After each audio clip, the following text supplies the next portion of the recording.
Moi, je suis ravi de vous accueillir ici dans ces locaux de la Chambre de commerce et d'industrie de Lyon, que je préside depuis maintenant 15 mois, après avoir présidé le tribunal de commerce de Lyon, où j'ai connu Véronique. La Chambre de commerce est un palais magnifique, comme vous l'avez vu, et c'est un palais qui est fait justement pour accueillir des entrepreneurs. C'est le rôle de la Chambre de commerce. Travailler avec les 70 000 entreprises dont on est responsable, et puis organiser des manifestations. Alors, quand Véronique m'a demandé si je pouvais mettre à disposition cette salle, on sait bien que j'étais très heureux qu'elle me demande, et deuxièmement, très heureux aussi de vous accueillir ici, parce que c'est effectivement vous qui êtes, pour la plupart, ou chef d'entreprise ou collaborateur de l'entreprise Charlotte, qui est un lieu idéal pour pouvoir remettre une aussi belle médaille, une aussi belle décoration à une femme aussi prestigieuse que Véronique Arnaud. Alors, le discours, j'en ai pas préparé, je n'ai pas l'habitude, donc je connais un peu Véronique, j'ai un peu potassé le trois sites internet où on parle de toi, où on parle de mon entreprise, donc je vais essayer de ne pas déformer et travestir la réalité. En tout cas, essayer d'être le plus décontracté possible pour que tu puisses toi-même après enlever tout le stress qui est en toi pour l'instant, parce que tu vas devoir prononcer un discours. C'est un discours de remerciement généralement à moi. Mais il faut se détendre. On est entre amis, on est tout le monde. Il n'y a aucun ennemi dans cette salle, ou alors s'il y en a qui lève le doigt immédiatement, je l'expulse. Et à partir de ce moment, on est effectivement pour passer un bon moment, pour te récompenser pour tout ce que tu as pu faire. Alors, ce qui est assez drôle, c'est que tu ne sais pas qui a demandé pour toi la belle médaille que tu vas recevoir. Et ça m'amuse beaucoup, parce que Véronique est une femme de conviction qui déteste l'incertitude, qui déteste finalement ne pas savoir où elle va, d'où elle vient et qui effectivement a l'outrecuidance de demander une médaille aussi prestigieuse que celle-ci pour elle. Et on va la laisser un peu mijoter dans son jus encore quelques temps avant peut-être lui dire qui a fait cette demande officielle. En tout cas, on est aujourd'hui réunis pour remettre cette décoration. Alors, Véronique, vous la connaissez tous et toutes, peut-être encore beaucoup mieux que moi, mais notamment ses parents qui sont ici présents et sa famille au premier rang. C'est toujours un moment émouvant de voir quelqu'un de sa famille recevoir une décoration. C'est une chance que tu as et que vous avez finalement d'être encore là pour pouvoir assister à cet événement magnifique. Et d'autres qui ont reçu des médailles relativement récemment n'avaient pas cette joie d'avoir encore leurs parents pour finalement témoigner que la vie d'un jeune, c'est aussi grâce à ses parents qu'on peut avoir fait ce qu'on a pu faire. Et c'est un peu grâce à vous que la vie est là aujourd'hui sur ce podium. Eh bien, alors Véronique, tu as commencé assez bizarrement par un bac et un BTS de diététique. Alors, vous voyez, effectivement, ça se voit encore. Elle a gardé finalement à la fois ses livres, ses cours et les principes qui permettent effectivement, quand on applique avec scrupule les conseils qu'on vous donne en cours, vous nommez des diététiciennes, de garder encore comme tu l'as. Et on féliciter, c'est vraiment un grand plaisir. Ensuite de toi, tu as commencé à travailler dans le sport tout de suite. Et ce sport te poursuit, puisqu'on en parlera tout à l'heure, je pense qu'il y a un beau projet pour la rentrée, pour le mois de septembre. Ce sport, tu as créé un club de sport, tu as conseillé des grands sportifs sur ton diététique, donc utilisant un peu les cours que tu avais reçus. Donc c'est bien d'avoir la pratique finalement de la théorie apprise à l'école. Et donc ça veut dire que dans ta jeunesse, tout de suite, à 23 ans, tu as créé ta première entreprise. Dire que tu étais déjà une entrepreneuse, que tu avais envie de prendre à bras le corps ton destin, ta vie, ta destinée, que plutôt d'être une salariée d'une entreprise, tu as préféré quand même créer ta propre entreprise. Petit à petit, tu t'es rendu compte que l'espace était un peu étroit pour toi, que tu as commencé à faire autre chose, recommences à faire des études, tu as travaillé également dans un grand groupe, puisqu'il faut avoir une expérience de grand groupe.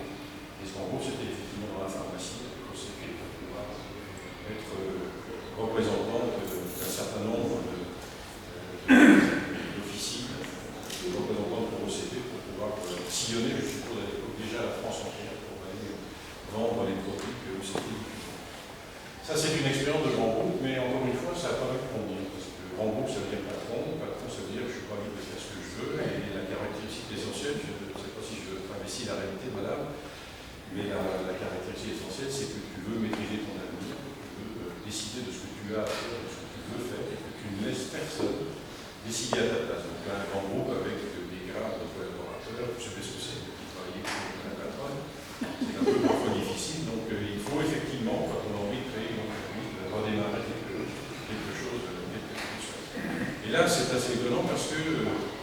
l'occasion d'une visite ou d'une découverte de vente directe de produits de filtration d'eau. Je vois pas bien le rapport entre la filtration et la lingerie, mais j'ai essayé de comprendre un peu pourquoi ça peut faire. En fait, c'est le principe de vente directe qui est agriculture. Et tu t'es dit, il faut que je me lance dans cette histoire de vente directe en faisant une étude de marché pour savoir comment j'allais pouvoir réussir. Et l'étude de marché que tu as faite, finalement, c'est que tu as connu à ce que tu fais maintenant, c'est-à-dire la lingerie.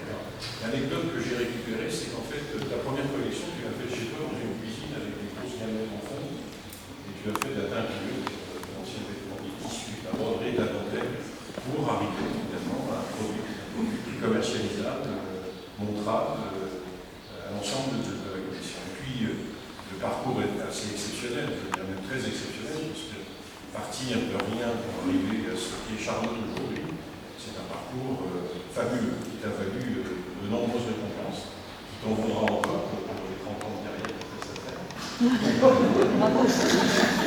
Vous savez que la retraite va être repoussée là. C'est un scoop que je vous annonce, c'est quelque chose qui va se passer.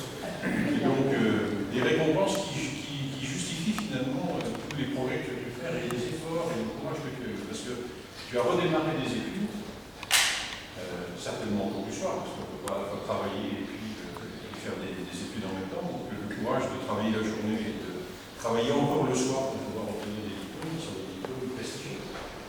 Puisque tu as un doctorat en gestion, tu as passé tout récemment, c'est même encore l'année dernière, un master en finance. Ça, c'est quelque chose d'extraordinaire. Moi qui suis autodidacte et qui n'ai que le PC en poche, je suis admiratif devant ce que tu as fait faire. J'ai fait aussi quelques autres choses médicaux, prestigieux que le tien, mais on n'en parlera pas. Je me contenterai de vanter les mérites de Véronique. Donc cette aventure, ponctuée par un développement extraordinaire, passé à 3500 collaboratrices sur le terrain, avec en plus, et c'est ça qui est assez exceptionnel, c'est d'avoir l'aspect, le côté social. Je veux dire que tes représentantes, je ne sais pas exactement comment on appelle, animatrices, vendeuses sur le terrain, qui font un métier qui est un métier passionnant, je crois, puisque vous êtes tous très intéressés par la chose. En embaucher 3500, c'est quand même pas simple. Monter une entreprise avec une trentaine, une quarantaine de collaborateurs en fixe, qui assure finalement la logistique, depuis que tu as décidé de faire en sorte d'ouvrir un certain nombre de sites internet pour mutualiser les efforts logistiques et faire en sorte qu'une partie du travail soit faite directement au départ du siège. Bien, c'est rare de voir aujourd'hui, à cette époque, des entreprises qui prospèrent autant que la tienne. Et puis, cette histoire a été ponctuée d'un certain nombre de récompenses qui ont été données 3 années de suite par l'entreprise la plus rentable de l'année. Ça, c'est drôle parce qu'à mon avis, et ça a dû déjà se produire, tu devras avoir pas mal de contrôles fiscaux dans les parce que les agents du fisc, ça ne va pas parler, sont assez friands de regarder dans les journaux pour voir combien on gagne. Et à partir du moment où on gagne beaucoup, généralement, c'est là-dessus qui se précipite. Je crois qu'il y a eu déjà quelques opérations de contrôle, qui ont été en cours.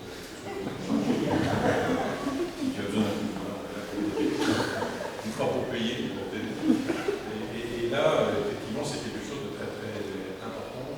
Les récompenses que tu as pu avoir sont des récompenses prestigieuses. Le magazine d'entreprise, c'est un de sa nous, c'est pas la petite récompense de quartier qui passerait la fin de l'année, c'est vraiment l'entreprise la plus rentable. Alors moi, ce que j'ai remarqué, c'est que tu fais à peu près 31-32 millions de chiffre d'affaires, c'est ce que j'ai pu remarquer, avec un taux de rentabilité tellement indécent que je ne vous en parlerai pas aujourd'hui. Et ce qui est assez drôle, c'est que dans le comparatif, je me suis amusé à comparer cette rentabilité par rapport à ce que tu pouvais faire auparavant. C'est-à-dire les casseroles dans lesquelles tu as commencé à travailler. Et j'ai donc regardé une rentabilité de 7 qui n'est que de 6%. Alors, il y a 6 ou 7 fois moins que celui que Véronique a réussi à faire. Et puis, je suis allé également regarder les produits pharmaceutiques, puisque à un moment, tu as travaillé pour des grands groupes, c'est à peu près du mécanisme, c'est 4% ou 3%. Donc, je te dis une chose, c'est que tu as bien fait de changer de métier. Et que ce changement de métier, aujourd'hui, t'apporte bien sûr satisfaction, joie, bonheur, mais également réussite. Et réussite que tu mérites un peu. Alors maintenant, l'histoire qui nous a liés tous les deux, c'est une histoire qui s'est passée au tribunal de commerce de Lyon, puisque nous avons été ensemble le juge du tribunal de commerce de Lyon, et pendant un certain nombre d'années d'ailleurs. Moi, je suis parti il y a maintenant 5 ou 6 ans, donc je suis parti il y a 3 ans ou 2 ans. Et Véronique était petit à petit juge, puis grâce à la formation professionnelle et à l'implication qu'elle a eue sur un certain dossier, devenue présidente de chambre. La présidente de chambre du tribunal de commerce de Lyon, c'est très important. C'est le 2e tribunal de commerce de France derrière celui de Paris, c'est un tribunal qui signé un contentieux pour problème de difficulté d'entreprise. Et Véronique s'est impliquée dès le premier jour. Moi, j'ai vu, puisque j'étais son président à l'époque, j'ai vu qu'elle s'impliquait et que la jeune Véronique méritait la promotion. C'est pour ça qu'elle est devenue assez rapidement présidente de chambre. Et dans la présidente de chambre, d'ailleurs, le témoignage est assez éloquent, puisque beaucoup de ses collègues du tribunal de commerce sont présents aujourd'hui pour lui rendre hommage par rapport à cette médaille. Cette médaille, tu la dois effectivement au fait que tu es une excellente chef d'entreprise, mais également que tu as réussi, malgré la charge de ton entreprise, à t'impliquer ailleurs, t'impliquer au tribunal de commerce, faire des jugements le week-end, faire des cours de formation le week-end également. Donc c'est une visite de courage, beaucoup d'abnégation, et ça mérite effectivement d'être souligné, et ça mérite le mérite. Maintenant, sur le plan personnel, Véronique, tu as deux grands garçons, là, c'était l'un des grands. Tu as un mari qui va bientôt arriver, qui est un peu. Il tourne la tête. Donc voilà, de Genève, on se demande s'il était à Genève. Le fisc sera intéressé parce que le discours est enregistré. Et donc, cette famille que tu as constituée, donc avec les enfants dont tu m'as parlé, les grands garçons, 27 et 29 ans, donc c'est effectivement aussi une belle famille avec une sœur ici présente, avec des parents qui sont présents. Et ça, c'est toujours très important. Voilà. Les passions, Véronique, vous les connaissez, c'est du boulot.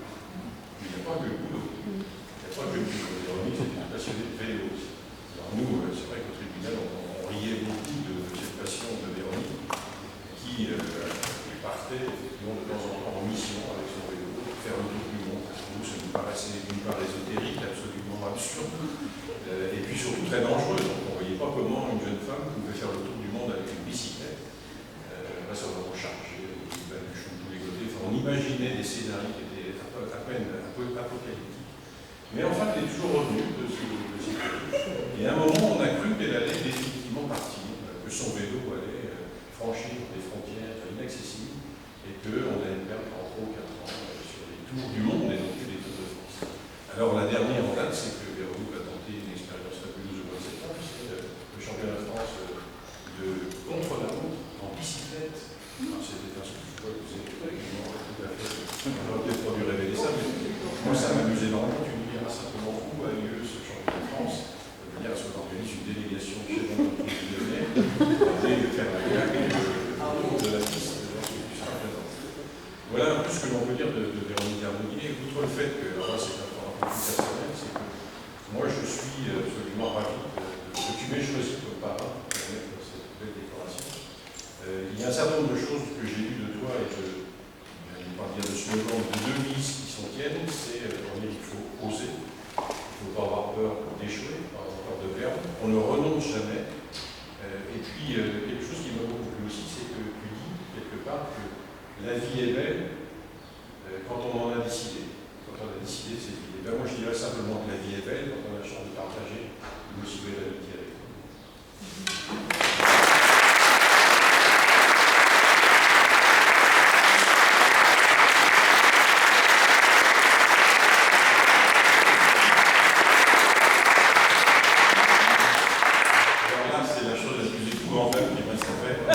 La plus jolie à faire, c'est remettre cette médaille, la remettre avec des clous comme ça. Je suis rappelé comment vous faites ici. Tu ne m'en voudras pas. Je vais essayer d'être le plus délicat possible.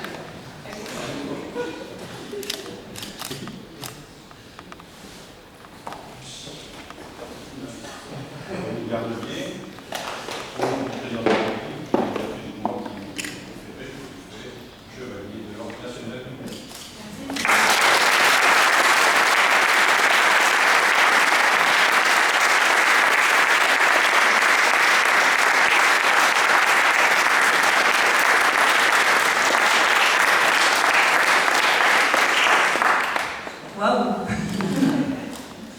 Moi j'ai tout bien noté parce que je suis très émue déjà, parce que c'est pas quelque chose qu'on fait tous les jours. Merci Philippe. Je suis vraiment très heureuse et particulièrement honorée de recevoir aujourd'hui cette distinction et infiniment touchée par les propos de Philippe Briot, que je remercie sincèrement pour son témoignage. recevoir cette distinction de sa part, eh bien, en ce lieu symbolique qu'est la Chambre de commerce, dont il est le président, ajoute beaucoup d'émotions à ce moment particulier. Je voudrais te remercier, Philippe, d'avoir su retracer avec élégance, gentillesse et simplicité une partie de mon parcours. Ce parcours qui a été et qui reste une succession d'engagements. Et notamment, parmi ceux-ci, notre collaboration, effectivement, au sein du tribunal de commerce, dont je garde les meilleurs souvenirs et vous m'en témoignez ce soir en étant présent. Merci. C'est pour moi aussi une grande fierté que d'être associée aux valeurs morales que véhicule l'ordre du mérite. Et rejoindre aujourd'hui cette fraternité me procure une grande satisfaction.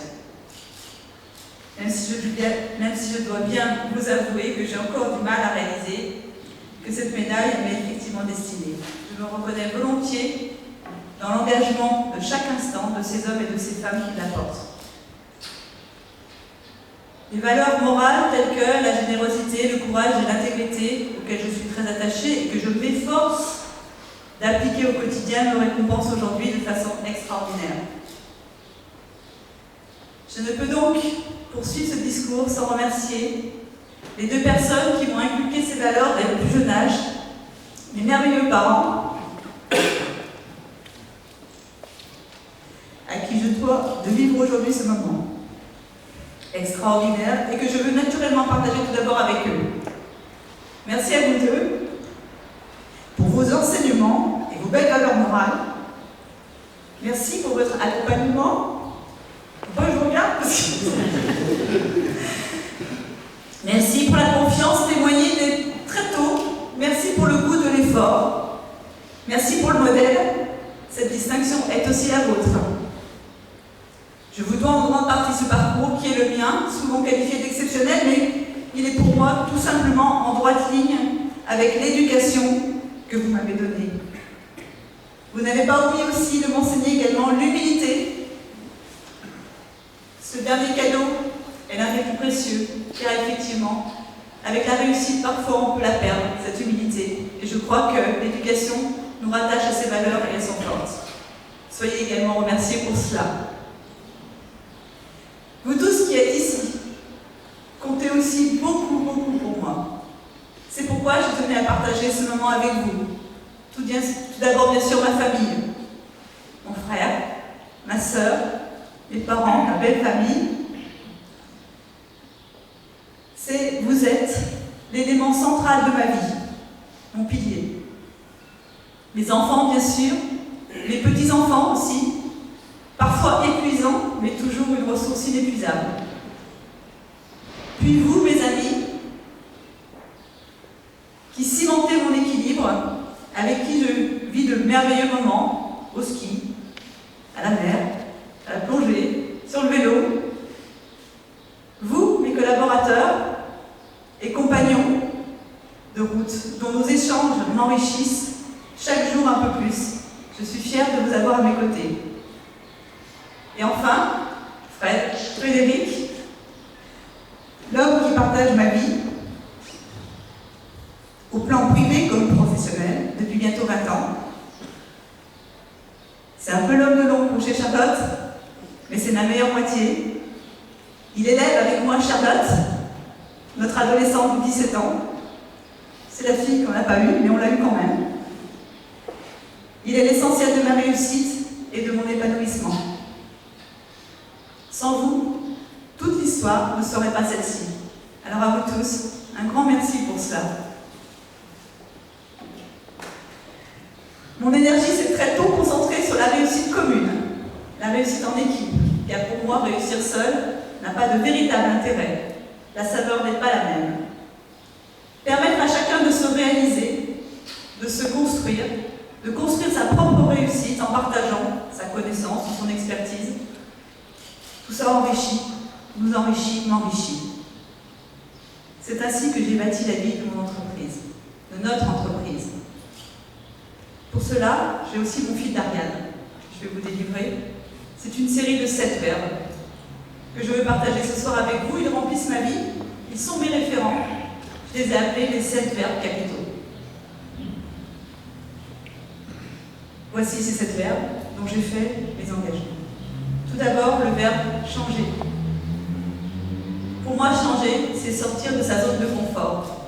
Effectivement, quand j'étais à l'ECP, un travail merveilleux, excessivement bien rémunéré, j'avais tout, absolument tout. La reconnaissance, un beau métier, des clients passionnants, une boîte fantastique, j'étais bien payée, mais je pense que ce n'était pas mon seul moteur.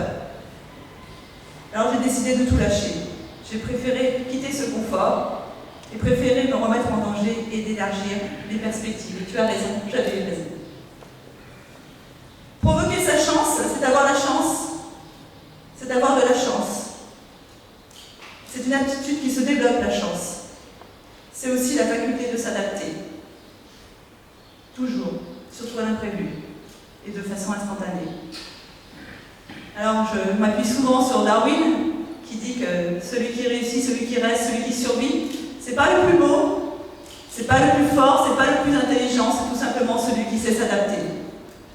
Donc, au travers du verbe changement, j'invite chacun d'entre vous à opter pour sortir de cette zone de confort et pour aller vers ce changement qui ne peut que vous faire progresser. En tête de ce changement, je me dis chaque matin qu'à l'impossible, je suis tenue.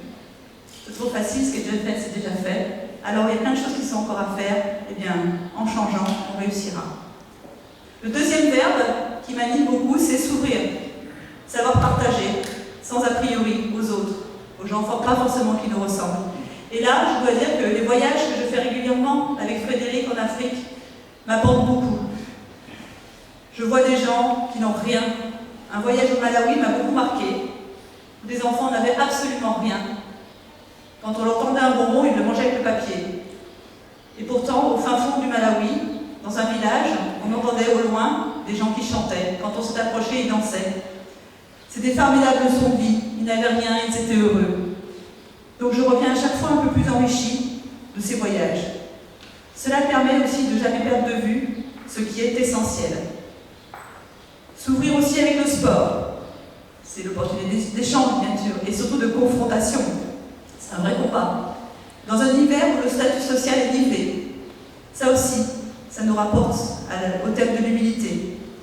On n'arrive pas avec un statut social, on arrive là, et on est tous sur la ligne de départ à se confronter. Ceci est totalement transposable à l'entreprise. S'ouvrir aux autres, aux ceux qui ne ressemblent pas, c'est des moments de partage intense. Enfin, le troisième verbe, c'est partager. On peut mettre beaucoup de choses à ce verbe. Savoir s'entourer de bonnes personnes et de donner du sens au projet, de créer de l'enthousiasme et enfin de fédérer. Transmettre mes connaissances et mon expérience pour permettre notamment à mes collaborateurs, qui sont présents aussi nombreux dans la salle, d'avoir les mêmes possibilités de réussite et encourager, valoriser pour mettre en énergie les bonnes volontés qui m'entourent. Le travail des femmes aussi. Vous savez que Charlotte, c'est 3500 femmes. Mettre le travail des femmes à l'honneur, c'est un vrai engagement. Les accompagner sur leur propre chemin de réussite, c'est pour moi une envie réelle de le réaliser. Partager son expertise, son savoir, mais aussi partager ses valeurs d'entreprise. La bienveillance, l'engagement, la persévérance et bien d'autres encore. Donner un peu de temps, gratuitement, pour les collectivités, comme au tribunal de commerce, effectivement 10 ans c'est long, mais ça a été de grande satisfaction et j'en ai retiré beaucoup d'enseignements. Enfin, le verbe qui me correspond bien aussi, c'est agir. Je n'étais pas très bonne en français à l'école. C'est pour ça que le temps le plus facile à employer, c'est le présent. Mais je crois qu'au niveau de l'action, c'est ça. Il faut toujours être dans le présent. À condition, bien sûr, d'être proactif et non pas réactif. Une phrase que j'aime beaucoup, j'ai toujours mes petites phrases qui me rappellent un peu à mon devoir. Ce qui nous limite, ce ne sont pas nos capacités, mais nos propres pensées. Je le dis souvent dans chacune de mes formations. On peut aller bien plus loin que ce qu'on pense. Mettre son énergie au bon endroit et pratiquer la pensée positive, ça aussi, telle est ma conviction. Avoir en tête que la vie est plus belle quand on l'écrit soi-même. Tu m'as répété et je suis fière. Être acteur de ses choix, permettre à chacun de prendre conscience de ses propres ressources, car il y a dans chacun d'entre nous de quoi aller plus loin. Mettre en lumière les compétences et révéler les talents sont des actions quotidiennes qui m'apportent de grandes satisfactions et de grandes joies. Le 5e verbe, c'est risquer.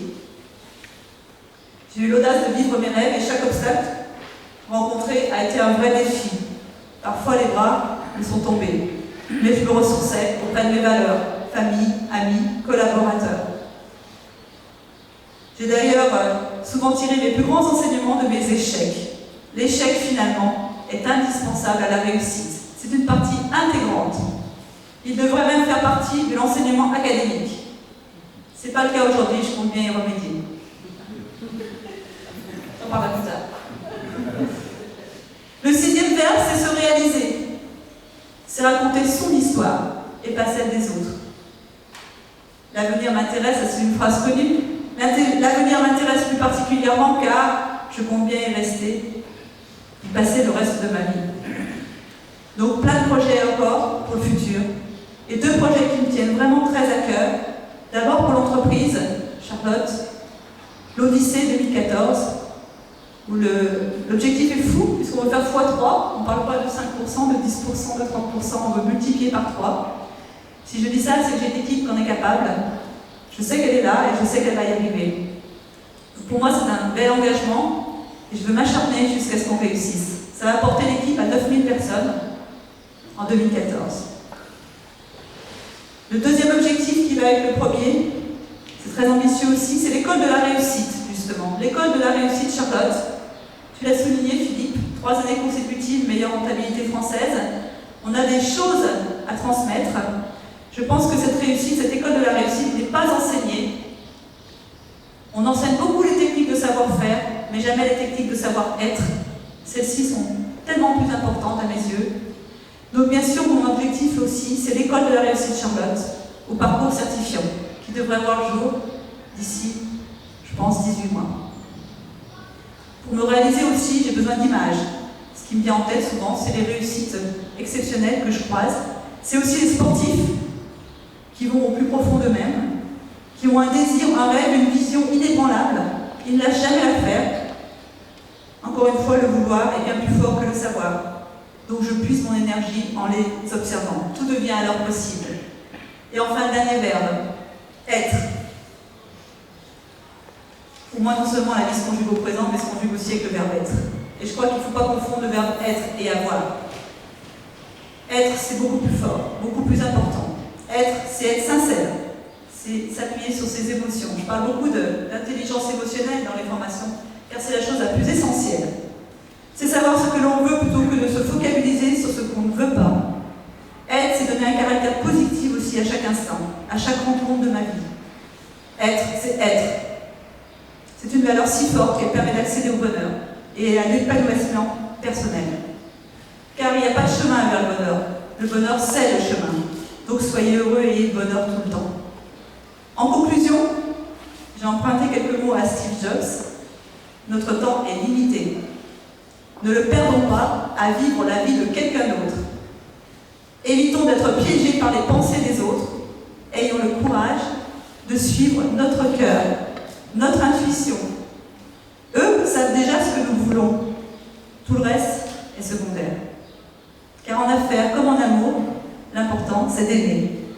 Merci.